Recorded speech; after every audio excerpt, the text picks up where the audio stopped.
Hello everyone. So in this video I'm going to teach you how to install a theme in WordPress. So after you have logged into your WordPress, you can go to your appearance, then click on the theme.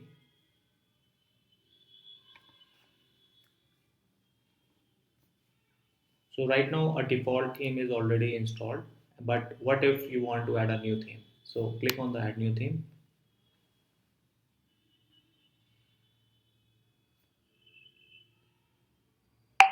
Now you can see there are multiple themes available and these themes are for free. So you can install anyone, whatever you like. So for example, I want to install, I like the layout of this theme, so I will just click on the install and it is showing me installed button. So right now this theme is installed. Now I have to activate it. Here I have to activate it.